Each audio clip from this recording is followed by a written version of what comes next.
Bonjour à tous, dans cette vidéo on va corriger ensemble l'exercice 8 du TD5 qui s'appelle Observation de Saturne. Donc l'idée dans cet exercice c'est d'observer Saturne et ses anneaux à l'aide d'une lunette afocale. Ça c'est très important, on en aura besoin pour le placement des lentilles. On vous dit qu'elle est constituée de deux lentilles, un objectif qui est une lentille ici L1, de vergence V1 égale une dioptrie, et d'une deuxième lentille V2 qui est l'oculaire ici, de vergence égale à moins 5,0 dioptrie. Donc évidemment ici très important, la présence du signe moins pour V2 nous informe que c'est une lentille divergente. Là où la présence du plus ici nous informe que l'objectif est une lentille convergente. Deuxième chose, dans l'énoncé, on nous donne l'encombrement, O1, O2, la distance entre les deux centres optiques, qui vaut 0,8 mètres ici.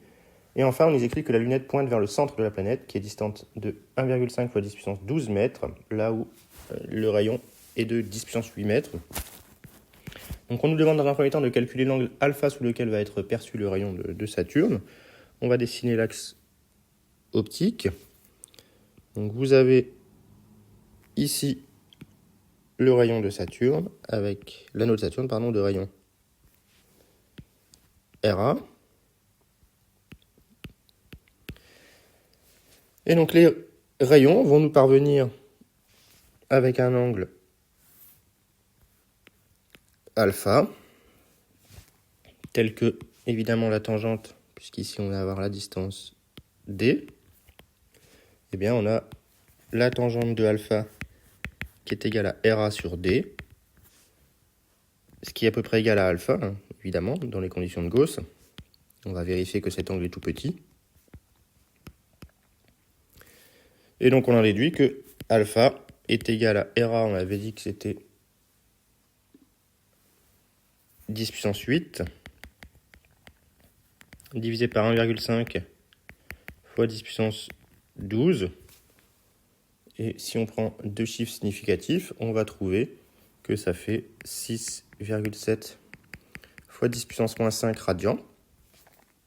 Et là où c'est intéressant, évidemment, c'est qu'on trouve que ça, c'est plus petit que la résolution angulaire d'un œil 5, qui, je vous rappelle, est de 3 fois 10 moins 4 radians environ.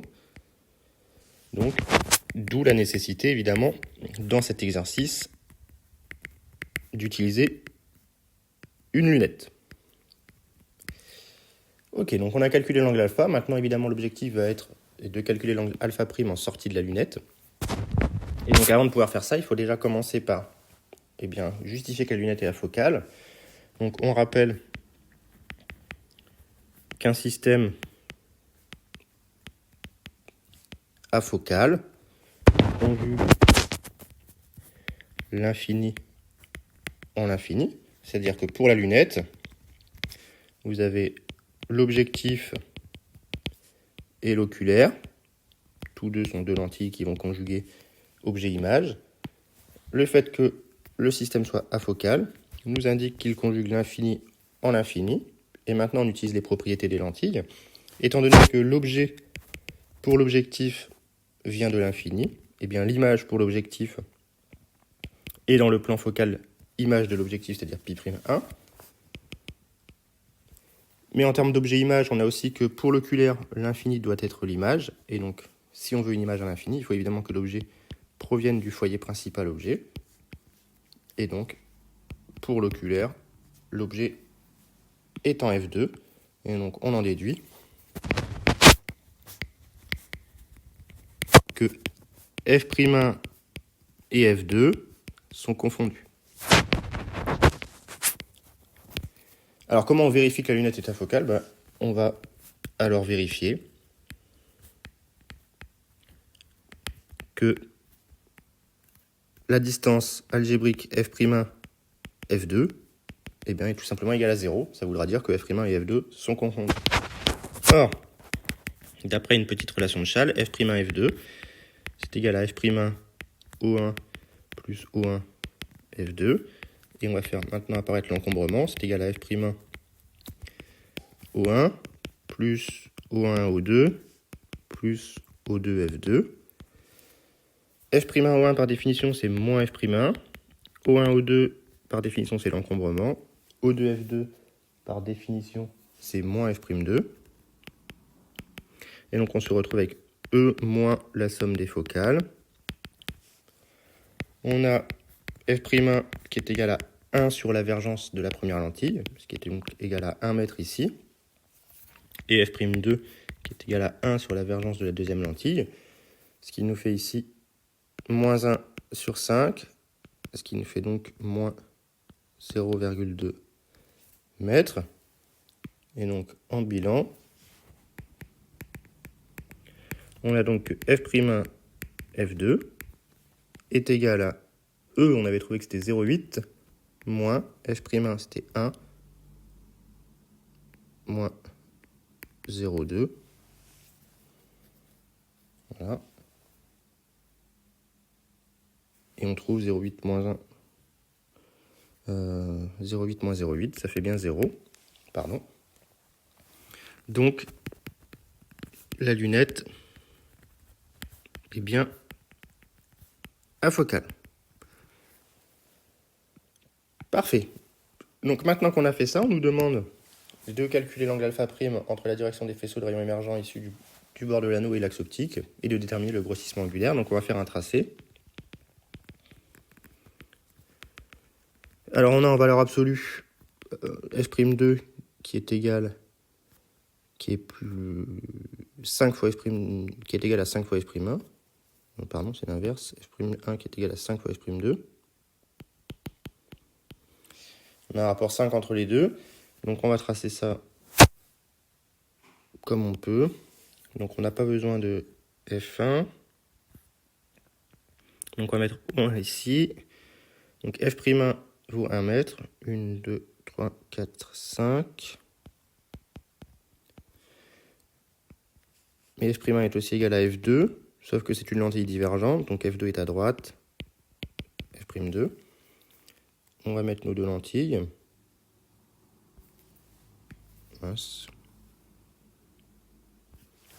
Décidément, donc on trace les deux lentilles. Voilà. L1. L2 est divergente. Et donc on fait arriver les rayons provenant de l'objet avec l'angle alpha qu'on a calculé tout à l'heure. Donc moi je vais prendre une inclinaison quelconque. Évidemment, je vais aussi prendre celui qui est parallèle à l'axe optique et qui n'est pas dévié. Celui-ci converge dans le plan focal image π'. Alors moi je triche comme tout depuis le début. Ça me permet d'en déduire le foyer secondaire qui va me définir mon image intermédiaire. Donc là c'est B1.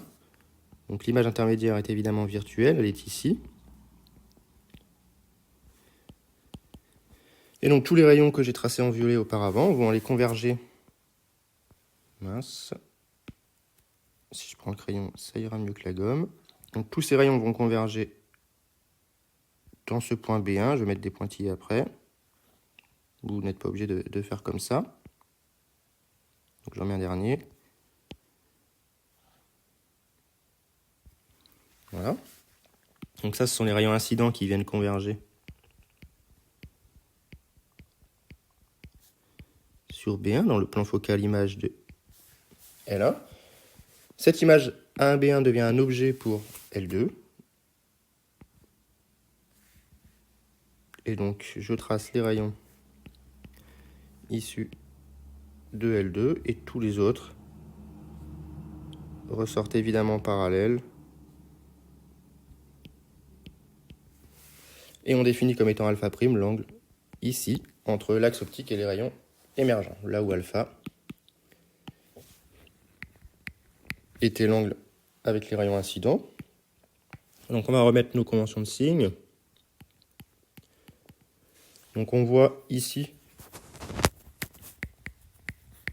que alpha et alpha prime sont de même sens. Donc le grossissement angulaire G égale alpha prime sur alpha est positif. Et on nous demande de déterminer justement ce grossissement angulaire. Donc pour déterminer l'expression de G,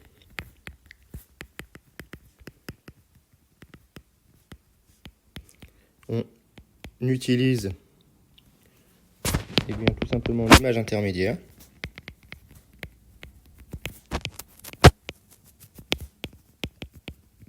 A1, B1. Donc on va utiliser deux triangles rectangles. On va utiliser le triangle que je suis en train de tracer en bleu. O2, A1, B1. Donc dans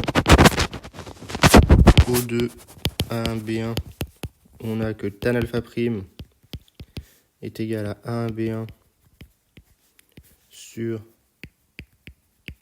O2A1. Alpha prime est censé être négatif. A1, B1 est négatif, O2A1 est positif. Donc c'est correct. Et donc on en déduit que tan alpha prime est égal à B1 sur O2F2. Et il est donc égal à moins A1, B1 sur F'2. Et ça, c'est à peu près égal à alpha prime dans les conditions de Gauss. Et le deuxième triangle qu'on va utiliser, c'est celui-ci. O1, A1, B1. On retrouve ici l'angle alpha. Donc c'est parti dans O1, A1, B1. On a que la tangente de l'angle alpha est maintenant égale à A1, B1 sur O1, A1. C'est-à-dire que tan alpha est égal à A1, B1 sur O1, F'1. C'est-à-dire que tan alpha est égal à A1, B1 sur petit F'1. Et ça, c'est à peu près égal à alpha dans les conditions de Gauss. Et donc, on peut écrire le bilan. Le grossissement angulaire qui est égal à alpha prime sur alpha est donc égal à moins A1, B1 sur F'2 fois F'1 sur A1, B1. La hauteur de l'image intermédiaire se simplifie et il nous reste moins F'1 sur F'2, qui est le même résultat que celui qu'on a obtenu en cours pour la lunette astronomique. C'est normal, on retrouve la même expression. Donc en remarque, on peut observer que pour avoir un grossissement plus grand que 1, il faut que F'1 soit plus grand que F'2 en valeur absolue, ce qui est cohérent. On met toujours l'objectif est toujours le plus grande focale que l'oculaire dans une lunette de ce type. Et donc, dans la dernière question, on nous demande maintenant de calculer alpha prime et de vérifier qu'il est indispensable pour distinguer les anneaux de Saturne. Donc, on a maintenant alpha prime qui est égal à G alpha, qui est donc égal à 5 fois alpha, avec les valeurs de F'1 et F'2 données dans l'énoncé. Et donc, on peut faire l'application numérique pour alpha prime. On trouve